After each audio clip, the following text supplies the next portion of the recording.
Could a strange substance found by a southwest Arkansas man be part of a government test? Well, that's the question at the heart of a phenomenon called chemtrails, now getting widespread attention. Well, they say the government is dumping chemicals on us to control or manipulate the weather. And they say the unusual-looking jet trails in the sky are actually chemical-laden chemtrails. People say the government is up there in airplanes spraying all kinds of chemicals to change or manipulate the weather, leaving what you see there, and they call that a chemtrail.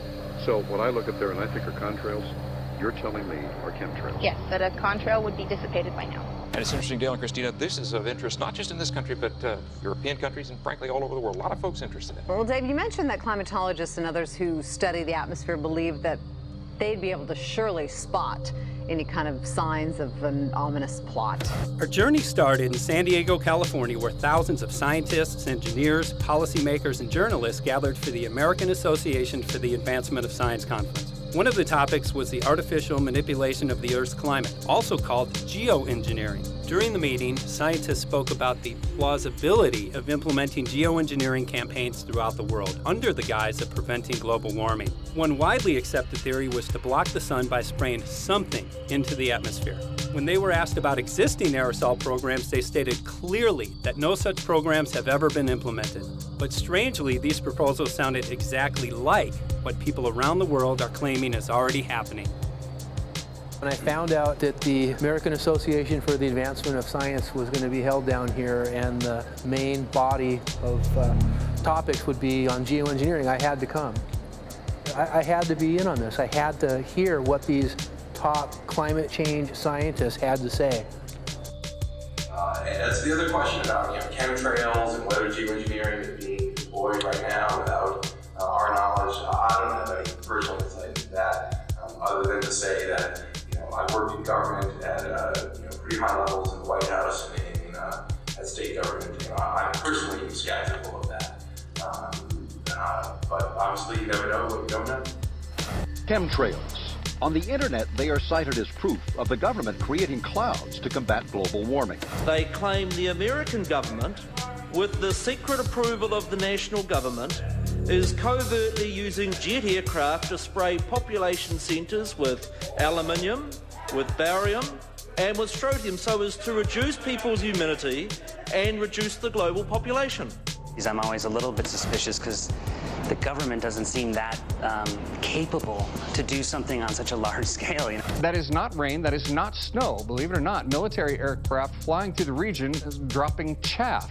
Small bits of aluminum, sometimes it's made of plastic or even talicized paper products, but it's used as an anti-radar issue, and obviously they're up there practicing. Now, they won't confirm that, but I was in the Marine Corps for many years, and I'll tell you right now, that's what it is. And what happens here, military jets, some come out of Key West Air Force Base, and they move off into the atmosphere, and they drop mylar strips. Some could be a little wider, some are small glass fibers that are coated in aluminum. And what the Air Force does is they take their military jets and they dump these out of the aircraft, they fall into the atmosphere, and some take as much to a day to fall down. This is inevitably military or something going on. The government, the Air Force, you see this kind of a pattern like this, you can rest assured there's something going on. They're actually little bitty magnetic and little bitty strips of, whether it's aluminum. Now, it's a nuisance to you and I to determine what's real and what's not, but it looks like it is a life-saving operation there for the military. The apparent motive behind this conspiracy theory is one world government. Order, I cannot hear. Mr. Speaker, I want to assure the House that both my ministry and my colleague, the Minister of Health, who have received correspondence on this issue, that this conspiracy theory does not have an iota of truth, and that the trails observed from aircraft simply come from jet engines. Question number 9. Order. And I think what an appalling example it is of the new Foreign Affairs spokesperson for the Labour Party, that she's spreading conspiracy theories about the United States government. The House has heard sufficient. It is called geoengineering, fighting global warming by putting a chemical dust in the atmosphere and reflecting harmful radiation back into space. We take geoengineering to mean deliberate, large-scale intervention in the Earth's system.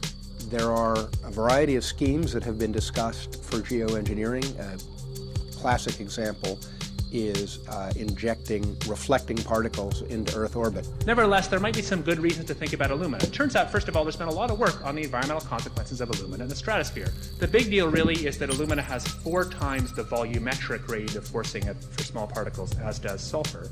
And that means you have 4 times less surface area for the same radiative forcing.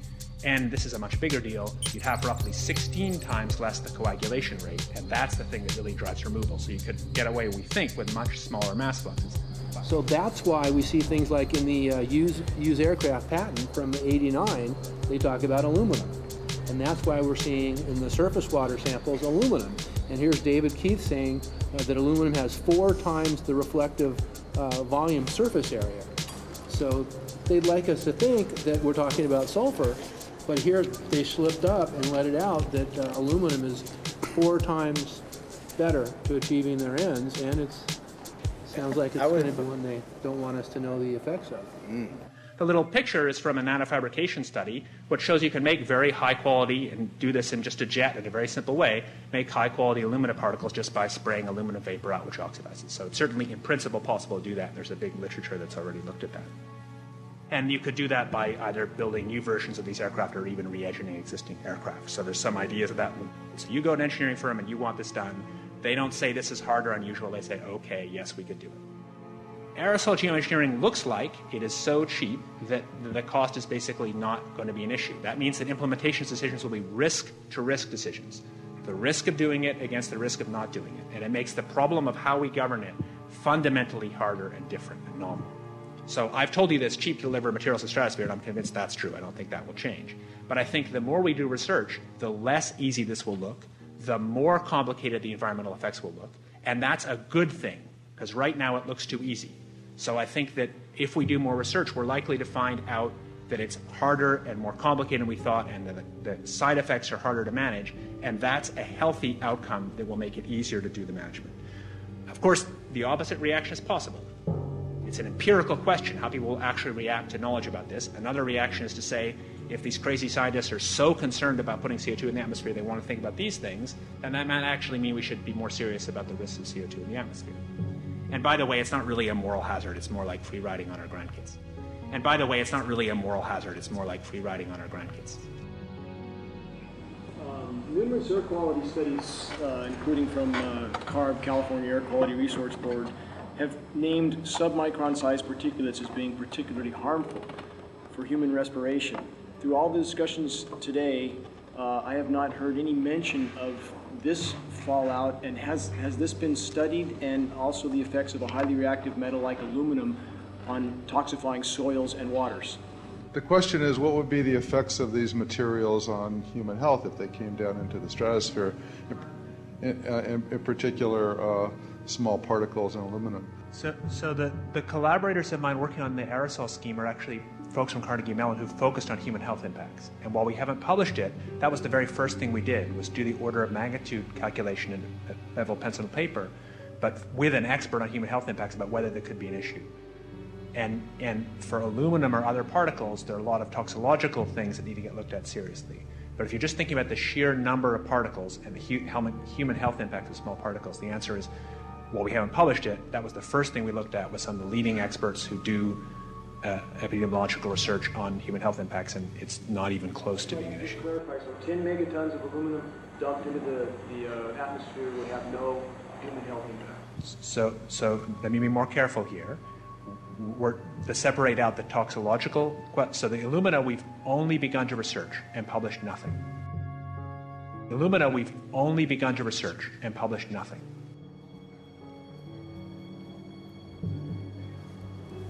Dane looked at him and he said, so you're telling me that spraying 10 to 20 megatons of aluminum, as you said, would have no human health effects? He took a deep breath and he swallowed and he said, let me be more careful here. We haven't done anything serious on alumina, and so there could be something terrible that we'll find tomorrow. We haven't looked at it. And that, for me, that was the whole main point of what is going to be coming out to the public. It's the damaging effects of aluminum that are being found around the world in massive amounts. Here's David Keith confronted on this very issue, and he looked, you know, at that point like they just let the cat out of the bag. Mm-hmm. we haven't done anything serious on Illumina, and so there could be something terrible that we'll find tomorrow. We haven't looked at it. They're proceeding because they have an agenda that's separate from trying to thwart this crisis of global warming.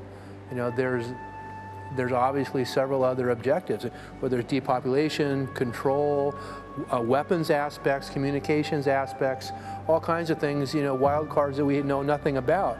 We don't really know, and I'm not going to attempt to speculate on exactly what the agendas are, but we can see clearly the agendas are not benefiting mankind. You know, it's benefiting the agenda of the elite. And so I think the question is, how do you draw the line between some activity that is allowed and doesn't need global governance and activities that do require global governance? Dr. John Holdren has agreed to serve as Assistant to the President for Science and Technology and Director of the White House Office of Science and Technology Policy. I look forward to his wise counsel in the years ahead. My personal opinion is that we have to keep geoengineering on the table. We have to look at it very carefully because we might get desperate enough to want to use it.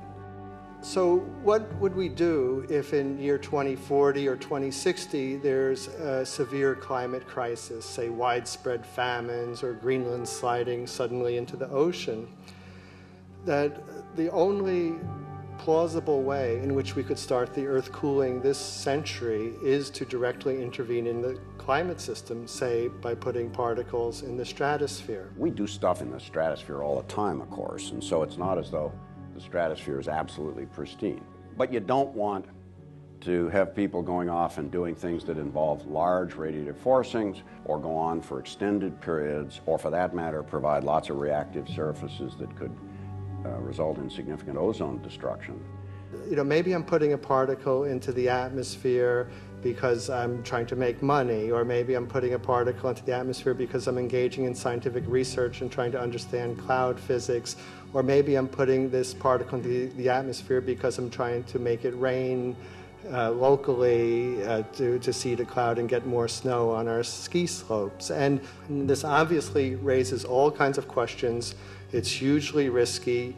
It will likely negatively impact some people, but we might find ourselves in a situation where those risks seem worth taking. One of the things that really shocked me was in one of the breakouts, they had the benefits of these programs and then the risks. Now the benefits, the one thing that was stated was the just cooling the planet. You know, some of the risks were ozone depletion, droughts in Africa and Asia. I got to tell you, I came away from this experience after listening to these scientists for 4 days of symposiums, really concerned, because it's clear now that they are justifying, rationalizing, and looking to legitimize some really, really horrible impacts, further impacts on our environment. And they're basically formulating the sales strategy and the implementation and oversight strategy and the funding strategy. After San Diego, I was shocked by the programs that had been proposed. I decided to write about it. That night when I finished, I sent the article to an online publication with my email address attached. When I woke up the next morning, my inbox was flooded with responses from around the world. Why? Because I had just broken the story on aluminum in geoengineering models, which I had no clue at the time that very few people knew about. Now this metal, aluminum, is being found in massive quantities way above normal levels all over in rain, in soil, and in snow. After that, the calls started pouring in from people who were desperate for someone to investigate. That was the fuel that started the film. Before we started filming, we had the opportunity to sit down with one of our favorite authors and documentarians, G. Edward Griffin, to find out what he knew about the subject. I'd like to talk for a minute about an issue that's getting more and more attention. That's the issue which scientifically is called stratospheric aerosol geoengineering, also called the Chemtrail issue. I'm very aware of the Chemtrail versus contrail controversy. As far as I'm concerned, it's an open and shut case. I have been watching the development of jet travel from its very beginning. I used to live near the Los Angeles airport. Remember when The first jets came in and landed. Man, they made a big noise. We never heard a noise like that before. And we used to go down and sit at the end of the runway and watch these jets come in and take off because it was a novel experience. I've been watching jets all my life, and I know about jet contrails. I've watched them. They're vaporized moisture, ice crystals, and they get out there in the atmosphere, and then they effervesce and evaporate and then disappear, and you can see them. Plane moves along, and the little white trail follows right behind it, and usually about 10 or 20 lengths of the plane or thereabouts, and then it's gone. And you can still see them that way, by the way, once in a while. So there goes a contrail. These other things we're talking about are not at all the same phenomena at all. These planes go by, and they billow out this white smoke, and it covers the sky from horizon to horizon. It doesn't dissipate at all. And they crisscross each other. And you see this thing cover the sky and turn it milky, and then people start having trouble breathing, and then you hear stories about the aluminum and barium deposits that they're picking up and the residue. And you put it all together, and I don't see how anybody who's got their eyes open and their mind open can come to any other conclusion but that somebody is spending a lot of money and effort to spray the planet. The question is, why? I have my own theories, but I hope that there will be some good investigative reporters go out there and get us the answer. I know that whenever it's finally discovered, and it will be, the people who are doing it will undoubtedly say, oh, well, we did it for you folks. It's for the greater good of the greater number. It's for the society. It's probably to prevent global warming. Or maybe it's to inoculate people against some kind of a dreaded biological attack. We can't go around shooting everybody in the arm, but we can spray them and save their lives. You see how good we are? We're doing it for the benefit of society. I know they're going to, whatever it is, they're going to say it was for your good, but mine.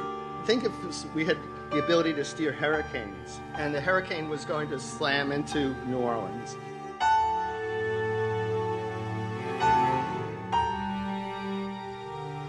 And let's say you could steer it so it would hit Mississippi instead, where for 100, that means I would be willing to more or less kill 18 Mississippians to save 1,800 New Orleanians.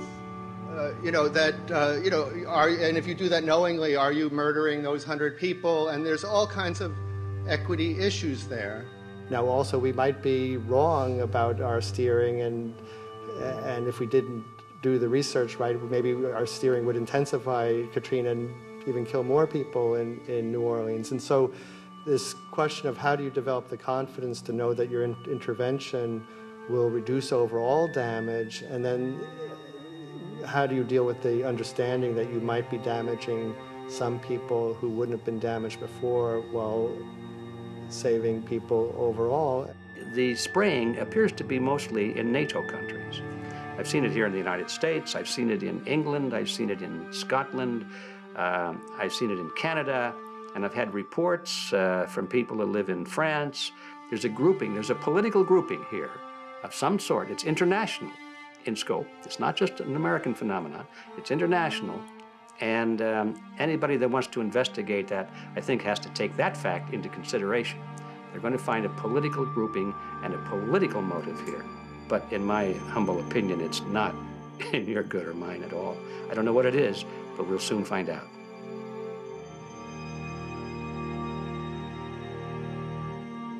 I'm sure that if you follow the old advice, which is follow the money, you'll come to the answer sooner or later. Soon we realized that we all shared the same need to get this information out there, to share with the public, to let people know what is being done. Ed felt so passionately about the issue, he offered to help us. Well, the main thing now, since it looks like the budget is going to be met, is to get it done well. We don't come off the tree knowing any answers at all.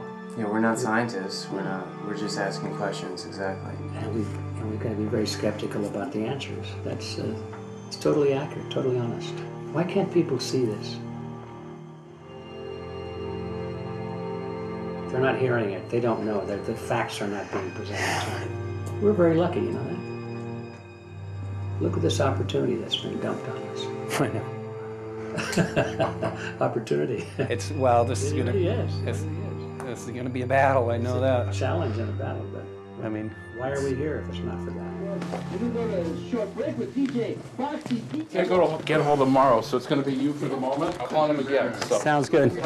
I saw the sky crisscross with chemtrails, and I can't remember if it was in LA or I was on the road, but I had looked up one day, and I thought, look at that. That's not the flight path, man.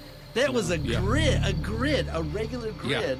Over the city, and I couldn't believe my eyes. Milky white clouds. And, you know, it all seems very obvious, and now the evidence of what we have on the ground with the aluminum, the barium, strontium, and with what we see in the patents and what the geoengineers say are going to happen, I mean, for the everyday Joe, this is a slam dunk. This is a very delicate moment for the powers that be, because they're taking a covered-up operation like the tropospheric aerosol program, or chemtrails, Project Icarus, whatever, it's had many names over the years. And they're making it overt into a geoengineering scientific shield to deflect sunlight because global warming's out of hand. So at this very moment, the belly of the beast is right above us with no armor. Whether people believe in chemtrails or not, the geoengineering should be scary enough. And when people learn about geoengineering, chemtrails will then become apparent, because they're the same. So you're talking about a global conspiracy here. Geoengineers propose doing this on a global level. Off to Redding, California. Guess this is the second step after the 8 AS meeting. We'll see what we find.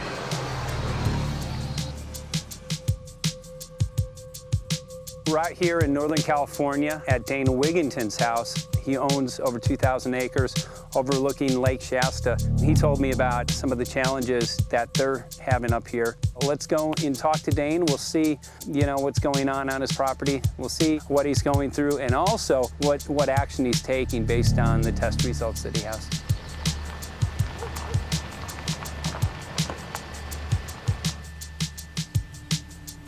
As you know, I have a background in the energy fields.